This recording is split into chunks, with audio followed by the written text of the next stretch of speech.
You're listening to The Voice of Russia in London. I'm Tom Spender.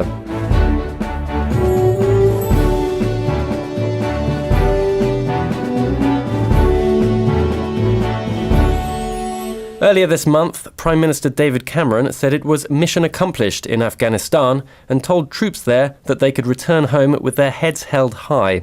He said the task had been to create a basic level of security to prevent the country from becoming a haven for terror. But his comments have been greeted with scepticism. Al-Qaeda has long been vanquished in Afghanistan, but its most important area of activity is now further west, in Syria, Iraq and parts of Africa. Meanwhile, the Taliban remains a redoubtable force. Opium production has flourished, and it's not yet clear whether any achievements in security, as well as in the drive to install democracy, functioning institutions and improved conditions for women, will prove sustainable after foreign troops pull out of the country next year. So, was Mr. Cameron right? Or has the 12-year Western military occupation of Afghanistan instead failed to achieve its goals? Joining me in the studio to discuss this are Professor Anatol Lieven of the War Studies Department at King's College London and author of the book Pakistan, A Hard Country. And on the line we have Colonel Richard Kemp, who was commander of British troops in Afghanistan in 2003 and is now a senior associate fellow at the Royal United Services Institute, and in Afghanistan, Daoud Sultanzoy, a former member of the Afghan parliament and a candidate for the presidency at next year's elections. Well, thank you very much for joining me. Daoud Sultanzoy, I want to start with you. What's the view in Afghanistan of Mr. Cameron's declaration of mission accomplished? Well, we understand the political need for the consumption of this kind of a statement. Naturally, you can see a glass half full or half empty, but the problem with Afghanistan's endeavor, the international community's involvement in Afghanistan, is that from the very beginning, from the Bonn process, everything started on a reactive mode. And the international community, including Britain and the United States, never became proactive regarding Afghanistan. And we always patched things as we went. Our goals shifted, our strategies shifted. We never held the Afghan government responsible. We never held them accountable. While on one hand, we wanted to say that Afghanistan is a free country and the government has to find its own way. On the other hand, the international community was at the helm of the most corrupt government in the world and kept feeding it, and this government and this leadership has acted as a spoiled child of the international community and getting away with it. All right, so a mixed picture there. Colonel Richard Kemp, I want to bring you in here. From a military point of view, is Cameron right that basic stability in Afghanistan has been achieved? Can I just say I agree with almost every word that Daoud Sultanzoy just said there. I think he's completely right, particularly about the level of corruption and the competence of the Afghan government and the indulgence that the West has made in it, and also about the continuously changing strategic goals and aims of the West. But in answer to your question, I believe militarily, our forces and other NATO forces in Afghanistan have made some very major achievements. They have killed a large number of extremists who certainly threatened the stability of Afghanistan, and in many cases would undoubtedly have gone on to threaten terrorist attacks against the West and around the world. I have no doubt whatever about that. And by stopping so many of them, I think that they have helped to protect the Western world, as well as, to an extent, Afghanistan. I also think that they've been successful in preventing Afghanistan again from becoming a base for terrorism from which the West can be threatened. And I recognize that does not mean that Afghanistan has been and is now a secure country which enjoys any measure of peace. But it has achieved that objective, which I think was the overwhelming objective of the West. And thirdly, I think that military forces' presence in Afghanistan has significantly contributed to the effective destruction of Al-Qaeda in Pakistan. There's still remnants of them there, but they have been prevented from operating freely, and they've been effectively put on the run to a large extent by intelligence networks, support infrastructures, and other facilitation that's been possible only by having troops in Afghanistan. And yes, I recognize the point you made in your introduction that the Al-Qaeda operation is expanding elsewhere in the world, but it's like any military force, any terrorist organization. You can't just say we will defeat them in one place and they won't spring up somewhere else. Of course, they may well do, and then you have to pursue them where they go. Thank you. Professor Anatol Lieven, broadly, what do you make of Mr. Cameron's comments? Is he right that militarily something has been achieved, and is that even the most important criterion by which we take stock of the situation in Afghanistan? Well, a British Prime Minister obviously has to pay tribute to British troops. It would be extremely unnatural, not to say dishonourable, if he didn't do so. And I think what he could have said is that British soldiers in Afghanistan have upheld, to use a very old-fashioned phrase, the honour of British arms. They have done their duty bravely, and in disciplined fashion, and of course have made a greater contribution than any other country except the United States. Beyond that, however, I think it's fairly clear that we've only achieved some of the admittedly somewhat megalomaniac aims that we set out 12 years ago. The other problem is that everything, or almost everything, that we have achieved and set up in Afghanistan depends on the continuation of Western funding. The Afghan state raises only 1/10 of its own revenue, 1/10. The entire security budget of the Afghan National Army and Police are paid for by the United States. The entire development budget is paid for by different Western countries. Which means, of course, which was, by the way, equally true of the state left behind by the Soviet Union in 1989. It survived actually pretty well, but only as long as the subsidies continued to flow. Well, this, of course, raises the question, how long is the US Congress going to be prepared to pay $4 billion a year to support the Afghan National Army? If it doesn't, then it's game over.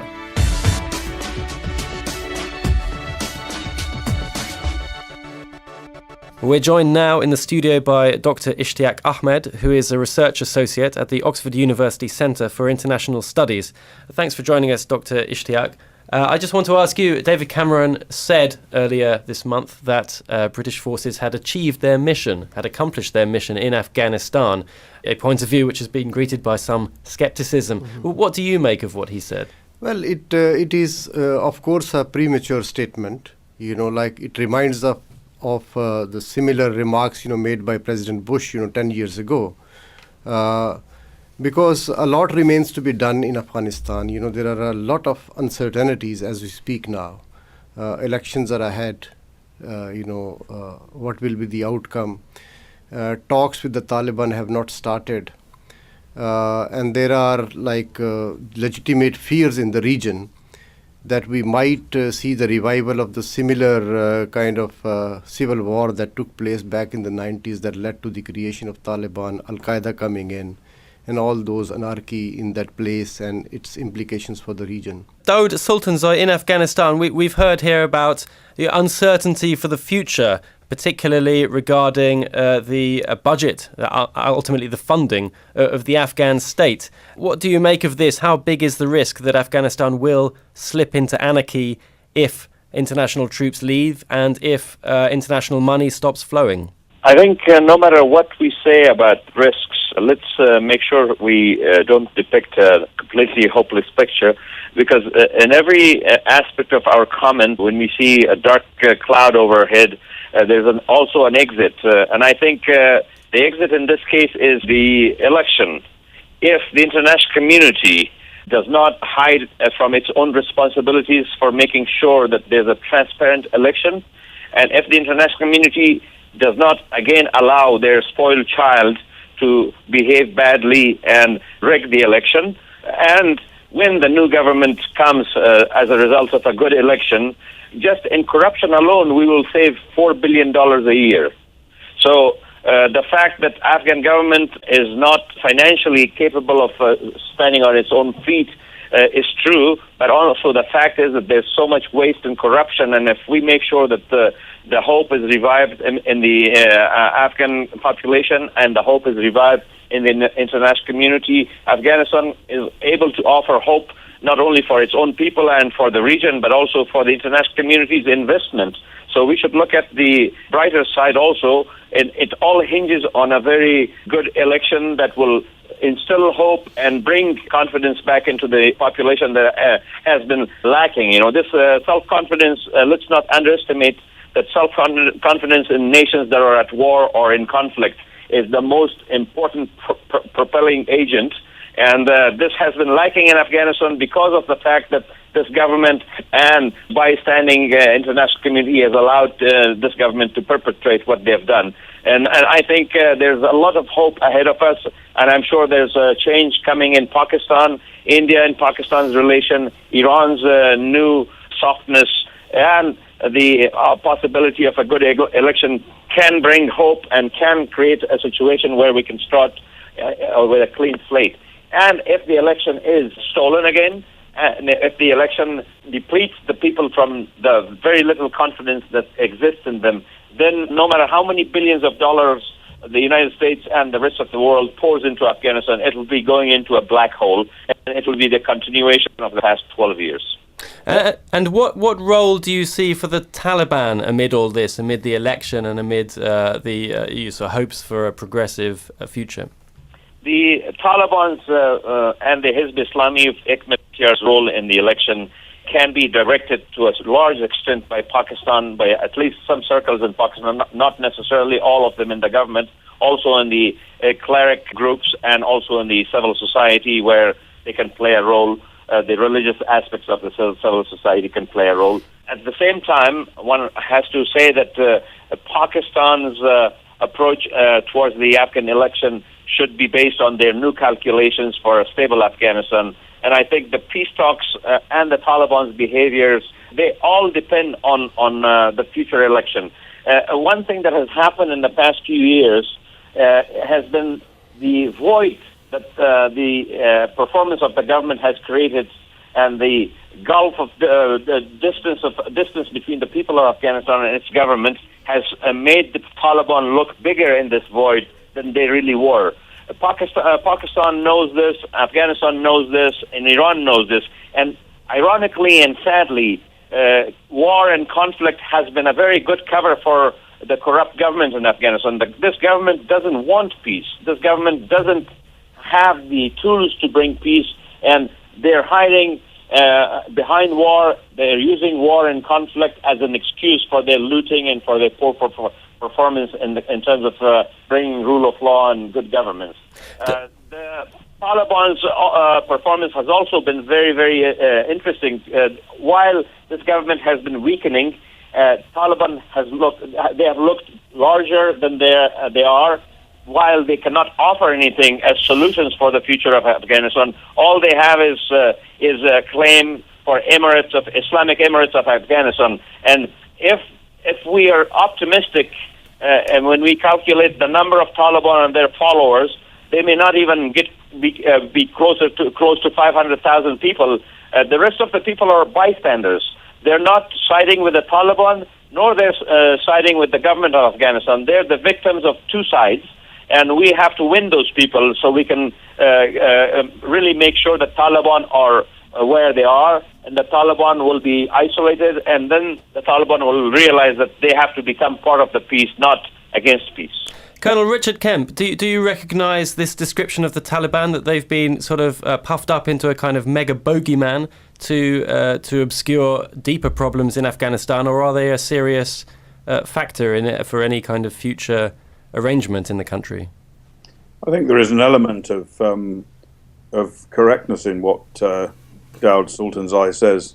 Obviously, it is in the interests of the current government, corrupt as it is, to make whatever it can for its own political gain of the Taliban. But I think the reality is the Taliban is a very potent insurgent force, which has, let's face it, has posed immense challenges to the might of the United States of America, Great Britain, and the rest of NATO, not to mention the Afghanistan government itself. And I think one of the areas that we have dramatically failed in Afghanistan is to prevent Pakistan from providing the support to the Taliban that's enabled the Taliban to be as powerful and effective as it has been and continues to be. And I think I'm not suggesting, because of the the extremely complex and difficult nature of the country of Pakistan and its government, that it would have been possible to stop them, but it is certainly a failure. They have, the Pakistan government, elements certainly of the Pakistan government, have enabled the Taliban to be as powerful as it has been.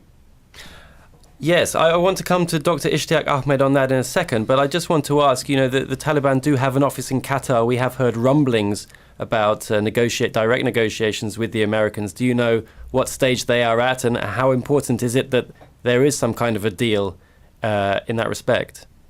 I think for Western forces, and possibly for the Afghan government as well, but certainly for the Western governments rather than Western forces, it would be highly convenient to have a deal with the Taliban, and it would contribute to the idea of NATO and the West withdrawing with honour from Afghanistan.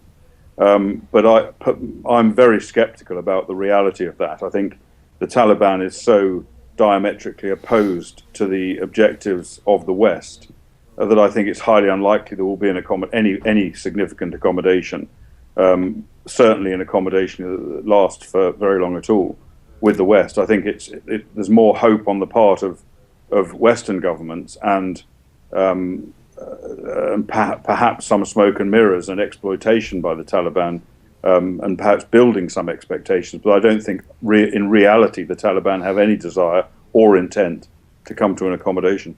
Do you really think that it would be a question of honour to do a deal with the Taliban, because they've been presented as the enemy that international forces have been kind of fighting for the last decade and plus? Yeah, well, as I agree, I completely understand what you're saying, and I agree with it. But I think that Western governments, the US and the British government in particular, would see it as an honourable way out, in the same way as, speaking as a Brit, that we kind of proclaim the success of our negotiations with the IRA, which effectively helped to end the terrorist campaign in Northern Ireland. And I think we hold that up as an example of a way in which we could certainly say, yes, well, we're leaving Afghanistan, but we've made the Taliban have come to the conference table, and so we're not leaving it in a state of war. I think that would be a desirable objective for Western governments, but I don't think it's going to happen. You're listening to The Voice of Russia in London. I'm Tom Spender, and today we're discussing whether British Prime Minister David Cameron was right to declare mission accomplished in Afghanistan. With me in the studio are Professor Anatol Lieven, who is from the War Studies Department of King's College London and is author of the book Pakistan, A Hard Country, and Dr. Ishtiaq Ahmed from the Oxford University Centre for International Studies. And on the line we have Colonel Richard Kemp, who was commander of British troops in Afghanistan in 2003 and is now a senior associate fellow at the Royal United Services Institute, and in Afghanistan, Daoud Sultanzoy, a former member of the Afghan parliament and a presidential candidate at next year's elections.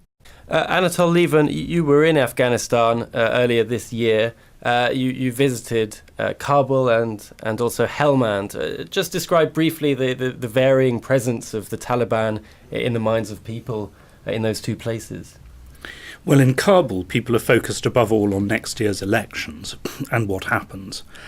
I cannot say that among the people I talked to, there was any great hope that these elections will be free and fair and transparent in a Western sense. The serious discussion was more whether the result will be accepted by the political establishment as a whole, including by the losers. Also, a very important issue is whether the Pashtun population in Afghanistan would accept a non-Pashtun, or somebody seen as a non-Pashtun, Dr. Abdullah, as president. Karzai is bound to try to, shall we say, euphemistically manage these elections as far as he can. And of course, given the appalling risks, if there is a breakdown, if in fact the losers refuse to accept the result, I can have some sympathy with the idea that, a free and fair election isn't everything. Avoiding a new kind of civil war in Afghanistan is also very important. Now, I think that there is a reasonably good chance that actually the results of the elections will be accepted by, shall we say, the people who we've described up to now as being on our side in Afghanistan, if only on the immortal principle that if they don't hang together, they're likely to hang separately at the hands of the Taliban. So they may pull themselves together over that. Down in Helmand, of course, the threat of the Taliban seems much more imminent, because this is obviously one of their heartlands. This is Pashtun territory. And down there, I would say that there is no chance whatsoever of actually crushing the Taliban by now. In fact, the Afghan National Army is already pulling back from outlying positions as Western support is diminished. And so down there, it would appear that one is really looking at either essentially an unending civil war, possibly a low-level civil war in which the government holds the main urban centres and the Taliban controls much of the countryside, which is, of course, precisely the situation after the Soviets withdrew, or indeed in the last years of the Soviet presence as well, or a peace settlement. When on the possibility of a peace settlement, Colonel Kemp is absolutely right. I mean, country after country, not just Britain, but France in the past, the Soviet Union and Afghanistan, begin by declaring that people are terrorists, that we can never talk to them, and end up, of course, by talking to them. I am somewhat more optimistic, but only to a very limited degree, because I have talked to people close to the Taliban, and there is a certain trend of opinion in the Taliban, we don't know how strong it is, which recognises that they cannot in fact conquer the whole country, that the forces arrayed against them are too strong, that even if we do in fact end our support, the Russians, the Iranians, the Indians will back the anti-Taliban forces. And while that might allow the Taliban to sweep the Pashtun areas, as they did in the 1990s, they could never conquer the other parts of the country. Well, at that point, it does actually make sense to seek a peace settlement, unless you are prepared to look at the partition of Afghanistan, which of course nobody actually wants, including the Taliban. So I think there is a certain room there, but a terrible threat, which is already undermining that, is the danger of a proxy war between India and Pakistan, which is to a considerable degree already happening. I mean, Pakistan is using the Haqqani network in particular to attack Indian targets in Afghanistan. India is using Afghanistan as a base to support Baloch rebels against Pakistan. And incidentally, Mr. Sultanzoy was exactly correct in saying that, of course, the Afghan Taliban have bases in Pakistan. It must be said with the support of the local Pashtun population in Pakistan, not just the state. But then it's also true that the leader of the Pakistani Taliban is based in Afghanistan, in Kunar. So, the point is that the Durand Line, the frontier that we, the British, drew between Afghanistan and Pakistan, has never really been a frontier on the ground because, of course, it runs through the middle of the same Pashtun tribe. So what you have is, by now, a Pashtun area of discontent with different outside forces fishing in it for advantage, and in the process, of course, fueling this civil war. Ishtiaq, Ahmed, sorry for the delay there. Yes, the Pakistani angle vis-a-vis the Taliban. The Taliban have also created vast problems in Pakistan itself.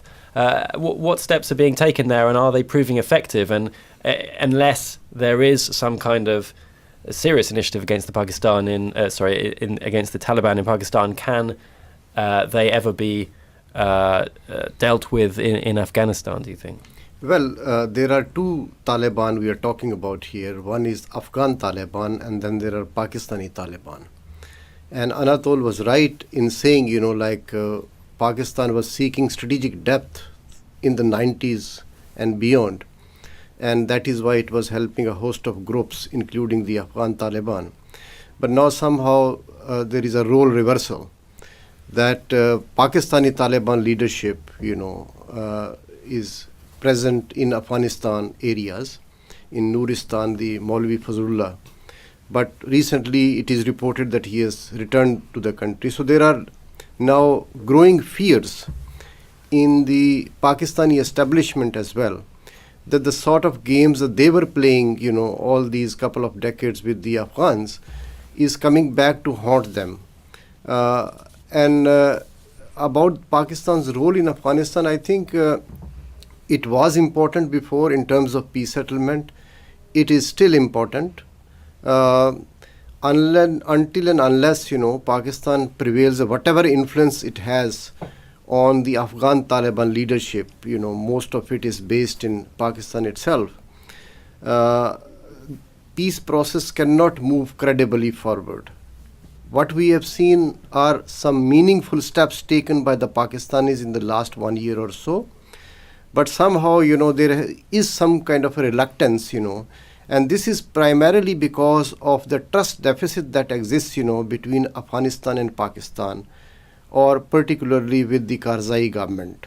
And then the same factor that somehow, if this relationship is only confined to issues concerning these ties, then it is, able to overcome. But each time, this India-Pakistan, which is a much longer, deeper rivalry, comes in to, cast its dark shadow over political settlement of Afghanistan and Pakistan's role in it.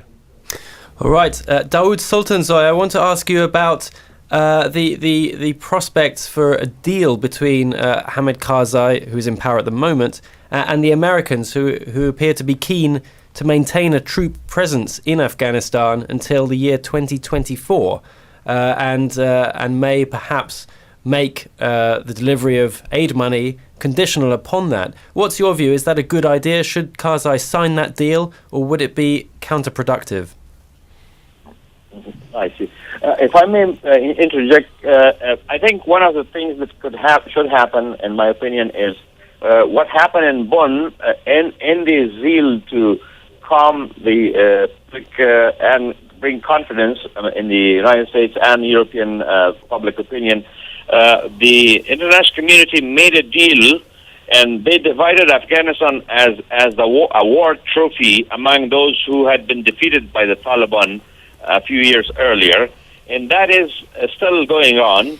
Unless we change that with a new government and bring some kind of equilibrium where the Taliban and Hizb Islami portions can see themselves in the future government, I don't think any peace talks will produce anything. And I think also the Pakistani side and the Indians and the Iranians, even from then, they started a quasi-proxy war in Afghanistan, which is still going on under the nose of the international community, under the nose of NATO. So these are all interrelated, and we need to pay attention to that. And Mr. Karzai is the product of those deals. So Mr. Karzai is going to make sure he will try to push the United States and the Western allies, because he has been getting away with it, to as far as he can, so he can get some concessions for a free passage from after this election into his civilian life for himself and for his family and for his deputies and for some looters of Northern Alliance and his own allies from the south. This is what he's doing, and the people of Afghanistan are reading his hands, and it's up to the United States and the international community to call his bluff. I think the United States and the people of Afghanistan, the British, all of us, all the people who are involved, they have citizens who have died. They have citizens who have sacrificed themselves. We cannot forget that. They have come here to help. Okay, but would it be better for American troops to remain in the country or not, in your opinion? I think the United States and the international community has an obligation to stabilize Afghanistan. We paid dearly during the Cold War, during the war against terror, and also the proxy wars in between. It is the international community's responsibility to stabilize this country. So a premature departure from this country will not only exacerbate our situation, but it will send droves and droves of refugees who would become extremists into Europe, to your streets in London and Paris and Berlin. And I don't think you should allow that to happen. We should create a situation for them to live in their own country under a lawful government, under a government that can provide them services and govern properly. So the troops should stay, in your opinion. The troops should stay. Is that what you're saying? That's what I said. They need to stay. That's their obligation. They need to stabilize this country. Colonel Richard Kemp, do you agree with that, or do you think their presence could be counterproductive because, of course, they might attract military attack by people who simply don't want foreign troops from the West there?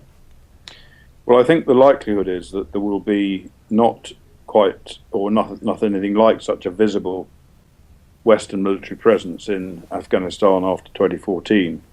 But I think the likelihood, and in my view, the desirable option will be for the Americans to have in place sufficient air assets to back up the Afghan national forces, both fixed-wing aircraft, helicopters, and also drones, as well as special forces and intelligence networks. I think without those resources supporting the Afghan forces, I think it's very hard to see how the Afghans will be able to maintain any form of front against the Taliban, particularly in the tougher areas in the south and in the east. We've already seen many Afghan soldiers, many of whom fight extremely valiantly, extremely courageously. We've seen very many killed in the last few months, far more than any Western forces, and that's why we've still got a significant Western presence in Afghanistan. We also see very large numbers deserting. They don't really have anything much to fight for. They won't have much to fight for once the West have left, and they're left with what currently is anyway a corrupt government which doesn't really command their loyalty. So I think without the backup of certain US assets that I've mentioned, I think it'll be very hard for them to withstand an insurgency of the power that remains. I think we've seen already in Iraq the effects of complete US military withdrawal. We've seen a massive resurgence of Al-Qaeda in Iraq, which would not have happened, in my opinion, certainly not to the same extent, had there been left in place elements of US forces and US military operating techniques among the Iraqi forces. I think it would be, we would probably see something very similar happening in Afghanistan. And of course, it's not just to back up the Afghan forces, it's also to ultimately to protect the government in Kabul, to prevent Kabul falling, which could be a real possibility. And indeed, perhaps most importantly from the West's selfish point of view, to interdict any terrorist groups, Al-Qaeda or other extremist groups that formed up in Afghanistan, attempting to plan and set up a base comparable to the base which launched 9/11. You're listening to The Voice of Russia in London. I'm Tom Spender, and today we're discussing whether British Prime Minister David Cameron was right to declare mission accomplished in Afghanistan. With me in the studio are Professor Anatol Lieven, who is from the War Studies Department of King's College London and is author of the book Pakistan, A Hard Country, and Dr. Ishtiaq Ahmed from the Oxford University Centre for International Studies. And on the line we have Colonel Richard Kemp, who was commander of British troops in Afghanistan in 2003 and is now a senior associate fellow at the Royal United Services Institute, and in Afghanistan, Daoud Sultanzoy, a former member of the Afghan parliament and a presidential candidate at next year's elections. Professor Anatol Lieven, is the American administration linking a military presence to funding for the Afghan government, and is that fair? Well, it's not doing so formally, but there have been, very, very heavy hints and off-the-record statements that, understandably, I mean, if Afghanistan, if the Afghan government does not want a continuation of, a US presence, well, why should the US go on supporting the Afghan state to this extent? But I agree with the Colonel. If this does lead to a complete withdrawal of US forces and US aid, then the result will be collapse. And I'm not so worried about Taliban victory, capturing Kabul, conquering the whole country. I don't think that's possible because of the regional power balance and the balance within Afghanistan. But, another aspect is that, as happened after all in 92 with the army that the Soviet Union left behind, if the Afghan National Army is not paid, it will go home with its weapons, it will break up again into militia groups. Here one's talking about not just one civil war, one's talking potentially about multiple civil wars. Yes, we have created this Afghan state. It depends overwhelmingly on us. There are two dangers. One is complete collapse. The other is that India will step in to a considerable extent to replace us. Now, it can't possibly do so to the same level, and that this will then encourage the Pakistanis to pursue still further their support for the Taliban, then you have the prospect of a civil war with no foreseeable end in sight in Afghanistan. I mean, it's the 90s, but without the prospect of a Taliban victory. And then, I mean, I don't fear that left purely to themselves that the Taliban will provide safe havens, bases for Al-Qaeda. Indeed, the ones I've talked to have said that, pushing out Al-Qaeda as part of a settlement would really not be a problem for them, because partly a great many Taliban people are very angry with Al-Qaeda because of the way that Al-Qaeda brought disaster on them in 2001. But on the other hand, if the Taliban are still fighting a civil war, then Al-Qaeda, with its international links, is useful to them. Not in a huge way, but in a modest way. And therefore, some degree of Al-Qaeda presence will undoubtedly continue. So, I would say, yes, that we also have an interest of our own in trying to support the Afghan state, while at the same time aiming at a peace settlement with the Taliban, which would exclude Al-Qaeda by agreement. The other thing, which I always have to say in a British context, because the Americans really are not concerned by this, is that, of course, far more people have been killed by heroin in Britain in recent years than have been killed by terrorism. Most of the heroin comes from Afghanistan. The heroin is grown largely in Taliban areas, but it's traded by people who are our supposed allies. Any peace settlement in Afghanistan should also aim at trying to do something about the heroin trade, because as long as the war continues, everyone will have an interest in growing and profiting from heroin in order to support their troops.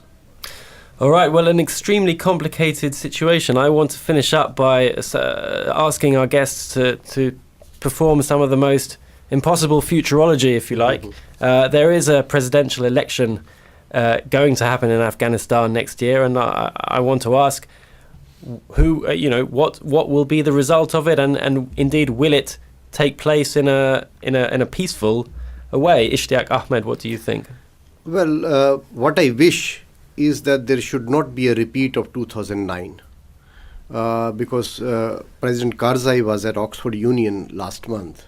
And I noticed very much that, he wants to go down in history as some kind of a legendary Afghan leader, and he is distancing himself from his past role, which was perceived or real, as a puppet of America. So that is why he comes up and challenges Americans. The lawyer Jirga is asking something, and he's still reluctant, to sign on the agreement. So I think in the run-up to the elections, one should expect that, he should not become a spoiler, the effort that he has been making. So if this is the case and elections produce some kind of a relatively legitimate leadership and government, then I think, prospects would be much brighter, for some kind of a reasonable path to peace, with a commitment by the international community, the American military presence for another decade. So if you've got security commitment from outside, if you got economic commitment, which the international community, declared, at summits at Chicago and Tokyo and elsewhere, if you got India and Pakistan finding a common ground in Afghanistan, if you got the political process that has been on in Afghanistan for the past over a decade, so these are all very big ifs, and which is why the starting point which I made was that there are so many things which are still uncertain, and the reason you have so much uncertainty necessitates that whatever levels, local, regional and international commitments are needed, they should be, provided as such. Colonel Richard Kemp, how do you see the elections unrolling next year? Well, I think you prefaced your question with the point that it is an impossible thing to foresee. But I do believe that however the elections go, that the new government in Afghanistan will find itself in an extremely difficult situation where it loses increasing extent of its own territory, loses control of its own territory in Afghanistan, and is responsible for overseeing what I think will probably become an increasingly fierce insurgency fought between the Taliban and its own government forces. And its main challenge, apart from a plethora of political and diplomatic and economic challenges that we'll face, its main challenge, I think, will be to hold together the Afghan national forces in the face of this insurgency. And it will be very difficult for it to do, particularly if the new government turns out to be as corrupt as the old one. And we only need to think back to Vietnam days, and I know history doesn't necessarily repeat itself, but the Americans produced a very effective fighting force for South Vietnam, and as soon as they left, that fighting force collapsed the first time that they came under severe pressure, because they could not find it in themselves to be loyal to a deeply corrupt government. And I'm afraid, unless something almost miraculous happens, we will see the same situation occurring in Afghanistan. Professor Anatol Lieven, the elections, will they happen? Will they be peaceful? Will they work? Well, first, I'd just like to say, in response to the Colonel's last remarks, if that's mission accomplished, I would hate to think what failure looks like. The elections will probably take place. There is some talk of Karzai postponing them, finding an excuse to put them off. I'm convinced that he will do his utmost to rig them in favour of a Pashtun candidate. The questions are, which Pashtun candidate? How much rigging will be necessary? Will it be so massive as to totally delegitimise the whole process? And will the losers essentially, look, let's be honest, be bought off with our money, amongst other things, in ways that will lead them to accept the results? If, and now I've added a new set of ifs, to Ishtiaq's, if all this, happens, then the state can stagger on, as long as it retains, once again, our support. And Colonel Kemp made a very good point earlier about the need for continued combat air support, which, is actually, at the moment, the plan is to withdraw that after next year, at which point, of course, the many Afghan National Army positions will be abandoned almost automatically if they're not supported. That is why I would also say to conclude that in the end, it is also essential, however extremely difficult, to pursue peace talks with the Taliban. And I think that although, of course, these have to be Afghan talks, that is the only way, this has to be an Afghan settlement, I do think that the United States and Britain, to a degree, also have a responsibility to try to initiate this process, to get it started. Well, Daoud Sultanzoy, some quite gloomy prognoses here in London. What you're standing for election next year, what are you hoping to achieve? Well, first of all, allow me to say that it's so unfortunate that the professor depicted it in such an inaccurate fashion. I'm a Pashtun and I'm a candidate. Mr. Abdullah, as a seemingly non-Pashtun candidate, his hands and Mr. Karzai's hands were in the pockets of the international community and the Afghan people for the past 12 years. So Karzai has more in common with Abdullah than he has with me. So I hope that the professor can read a more accurate picture of the situation.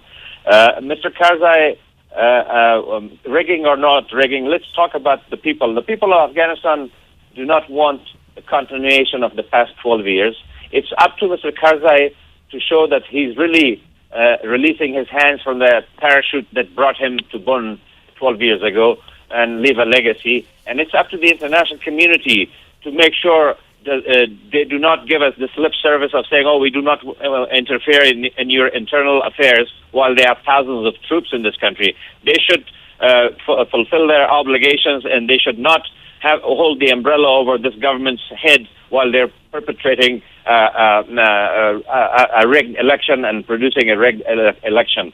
It's up to the international community and Mr. Karzai to produce a clean election, or as much as possible. Right now, the signs are not looking that way. There are red flags. The international community knows about it. The Election Commission, the Election Complaints Commission, and all the government apparatus are in place to produce an election that either Mr. Karzai or his choice or Mr. Abdullah will come and they will create a role reversal, where Mr. Karzai will become the opposition, and Mr. Abdullah will come and they'll still start divvying up all the gains that they've amassed in the past few years. The international community should not forget its obligation. They cannot just be bystanders in this election. They produced this government, and they need to clean it up before they leave a bigger mess. All right, that was Daoud Sultanzoy, who is standing for election in the elections in Afghanistan next year. We were also joined on the line by Colonel Richard Kemp, a former commander of British troops in Afghanistan in 2003 and now a senior associate fellow at the Royal United Services Institute. And in the studio we had Professor Anatol Lieven, who is from the War Studies Department of King's College London and author of the book Pakistan, A Hard Country, and Dr. Ishtiaq Ahmed, research associate at the Oxford University Centre for International Studies. Thank you all very much.